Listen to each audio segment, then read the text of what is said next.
Fourth estate news వార్తలకి స్వాగతం.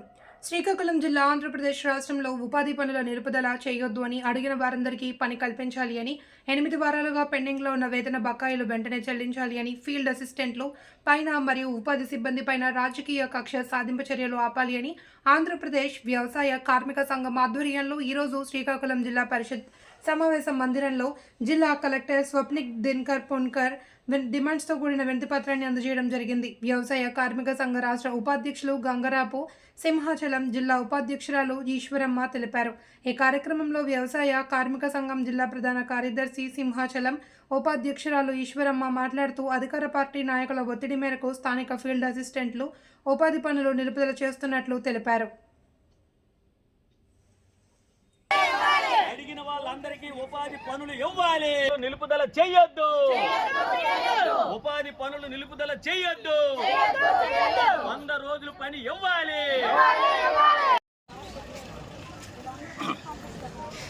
ఉపాధి హామీ పనులు రాజకీయ నాయకుల ఒత్తిడితో, ముఖ్యంగా అధికార పార్టీ నాయకుల ఒత్తిడితో ఫీల్డ్ అసిస్టెంట్లు ఎటువంటి హెచ్చరికలు లేకుండా, ఎటువంటి సమాచారం లేకుండా ఉపాధి హామీ పనులు హఠాత్తుగా నిలుపుదల చేస్తున్నారు. 100 రోజుల పని అనేది ఇవ్వడం లేదు. 100 రోజుల పని పూర్తి కాని వాళ్ళను కూడా ఈవేళ ఉపాధి పనులు ఆపుదల చేస్తున్నారు.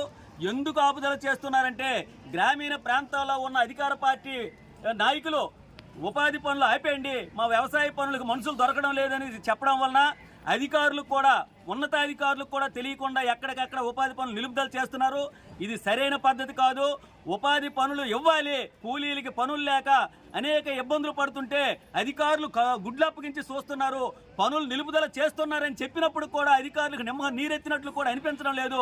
అందుకని జిల్లా కలెక్టర్ జోక్యం చేసుకొని ఉపాధి హామీ పనులు ఎవరైతే ఏ గ్రామంలో అయితే నిలుపుదల చేస్తున్నారో వాళ్ళ మీద చట్టపరమైన చర్యలు తీసుకోవాలని డిమాండ్ చేస్తాను. అంతేకాదు, 8 వారాలుగా ఉపాధి కూలీలు మండు టెండలో కష్టపడుతుంటే ఈవేళ 8 వారాలుగా వాళ్ళకి ఎటువంటి వేతనాలు ఇవ్వకపోవడం దుర్మార్గమైన చర్య.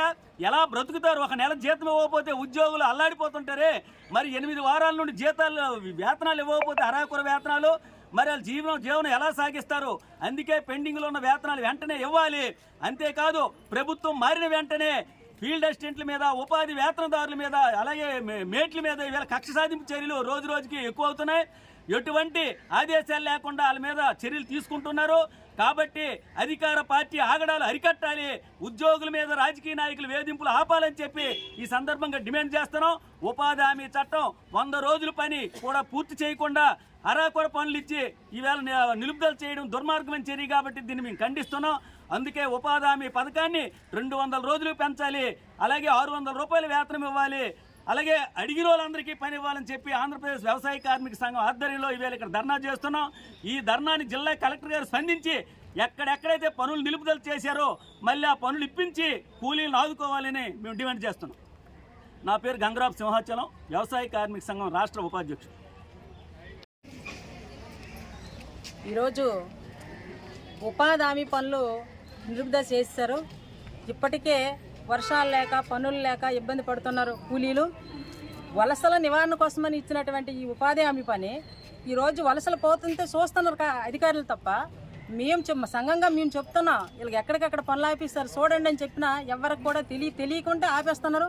వ్యవసాయ పనులకి ఉపాధి పని ఆటంకం వస్తుందని చెప్పేసి ఆపేస్తున్నారు. ఇది కరెక్ట్ కాదు. అలానే బట్టీలు, కాలువలు ఇట్లాంటి పనులు ఇస్తున్నారు. చెరువు పనులు లేదని అంటున్నారు.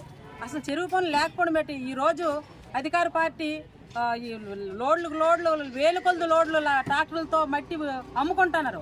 ఆ చెరువు పని పూర్తిగా లేదని చెప్తున్నారు. ఇది ఏంటి అన్యాయం అని చెప్పేసి మేము అడుగుతున్నాం. చెరువు పనులు లేకపోతే అసలు ఉపాధి కూలీలు పని ఎక్కడ చేస్తారో అర్థం కాకుంటున్నది. అలాగే ఈ పెండింగ్లో ఉన్నటువంటి బిల్లులు కూడా వెంటనే చెల్లించాలని చెప్పేసి, చెల్లు పనులు కూడా ఇవ్వాలని చెప్పేసి, పాత పద్ధతిలోనే ఉపాధి పని కొనసాగించాలని చెప్పేసి మా సంఘంగా మేము డిమాండ్ చేస్తున్నాం. వ్యవసాయ కార్మిక సంఘం రాష్ట్ర ఉపాధ్యక్షులుగా చెప్తున్నాం. నా పేరు ఈశ్వరమ్మ.